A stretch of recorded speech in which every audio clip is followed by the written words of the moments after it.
বন্ধুরা, এই মুহূর্তে আবহাওয়া দপ্তরের বড় আপডেট। বাংলার আবহাওয়ায় আবারও বড়সড় পরিবর্তনের ইঙ্গিত। একদিকে আজ দক্ষিণবঙ্গের একাধিক জেলায় বজ্রবিদ্যুৎ সহ ঝড় বৃষ্টির পূর্বাভাস। অন্যদিকে মে মাসের শেষের দিকে বঙ্গোপসাগরে শক্তিশালী ঘূর্ণিঝড় তৈরির আশঙ্কা ক্রমশ বাড়ছে।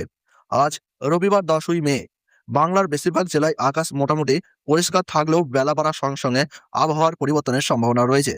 বিশেষ করে বিকেলের পর অর্থাৎ সন্ধ্যার দিকে দক্ষিণবঙ্গের পশ্চিমাঞ্চল এবং উপকূলীয় জেলাগুলিতে কালবৈশাখীর পরিস্থিতি তৈরি হতে পারে। আজ মূলত বাঁকুড়া, পুরুলিয়া, পশ্চিম বর্ধমান, বীরভূম এই জেলাগুলিতে দুপুরের দিকে বজ্রবিদ্যুৎ সহ ঝড় বৃষ্টির সম্ভাবনা রয়েছে। এছাড়াও বিকেলের পর কলকাতা, উত্তর ও দক্ষিণ চব্বিশ পরগনা, হাওড়া, হুগলি, পূর্ব ও পশ্চিম মেদিনীপুর এবং ঝাড়গ্রামের বিভিন্ন এলাকায় দমকা হাওয়ার সঙ্গে বৃষ্টি হতে পারে। আবহাওয়া দপ্তরের পূর্বাভাস অনুযায়ী কোথাও কোথাও ঘন্টায় 40 থেকে 50 কিলোমিটার বেগে ঝোড়ো হাওয়া বইতে পারে। বজ্রপাতের আশঙ্কাও রয়েছে। তবে আজ ভারী বৃষ্টির সম্ভাবনা খুব একটা নেই। বেশিরভাগ এলাকায় হালকা থেকে মাঝারি বৃষ্টি হতে পারে। কলকাতা এবং আশপাশের এলাকাগুলির মধ্যে বারাসাত, জয়নগর, বারুইপুর, তমলুক, কোলাঘাট, আরামবাগ, চন্দননগর, খড়দাহ সহ একাধিক এলাকায় সন্ধ্যার দিকে বৃষ্টি হওয়ার সম্ভাবনা রয়েছে। অন্যদিকে উত্তরবঙ্গের জেলাগুলিতে আজ বৃষ্টির সম্ভাবনা তুলনামূলক কম। তবে আলিপুরদুয়ার, জলপাইগুড়ি, কোচবিহার, দার্জিলিং ও কালিম্পংয়ের কিছু এলাকায় হালকা বৃষ্টি হতে পারে। এবার আসি আগামী কয়েকদিনের আবহাওয়ার আপডেটে। আবহাওয়া দপ্তর জানাচ্ছে আগামীকাল সোমবার থেকে দক্ষিণবঙ্গের আবহাওয়ায় বড় পরিবর্তন দেখা যাবে। গত কয়েকদিন ধরে প্রতিদিন যে ঝড় বৃষ্টি হচ্ছিল তার পরিমাণ এবার অনেকটাই কমে যাবে।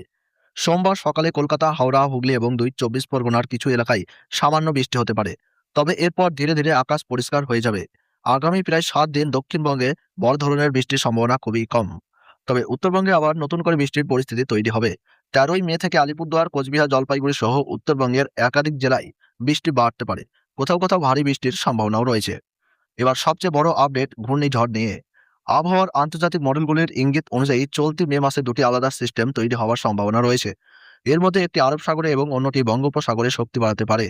এই মুহূর্তে দক্ষিণ পশ্চিম বঙ্গোপসাগর ও শ্রীলঙ্কা সংলগ্ন এলাকায় একটি ঘূর্ণাবর্ত তৈরি হয়েছে।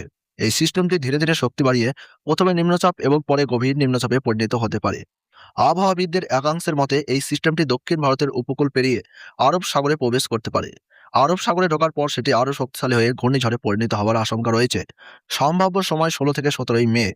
তবে বাংলার জন্য আরও বেশি গুরুত্বপূর্ণ হয়ে উঠেছে দ্বিতীয় সিস্টেমটি। আগামী 18 থেকে 19 মে আন্দামান সাগর এবং সংলগ্ন দক্ষিণ পূর্ব বঙ্গোপসাগরে নতুন করে আরেকটি ঘূর্ণাবর্ত তৈরি হওয়ার সম্ভাবনা রয়েছে। এই সিস্টেমটি ধীরে ধীরে উত্তর বঙ্গোপসাগরের দিকে এগোতে পারে এবং 20 থেকে 25 মের মধ্যে শক্তিশালী ঘূর্ণিঝড়ে পরিণত হওয়ার আশঙ্কা থাকছে। বর্তমান পরিস্থিতি অনুযায়ী পশ্চিমবঙ্গ, বাংলাদেশ অথবা উড়িষ্যা উপকূলে 25 থেকে 27 মের মধ্যে এর প্রভাব বাড়তে পারে বলে আশঙ্কা করা হচ্ছে। যদিও এখনই নির্দিষ্টভাবে কোথায় আছড়ে পড়বে তা বলা সম্ভব নয়, কারণ এখনো পর্যন্ত সিস্টেমটি পুরোপুরি তৈরি হয়নি। ফলে আগামী কয়েকদিনের আবহাওয়ার গতিবিধির উপরই অনেক কিছু নির্ভর করবে।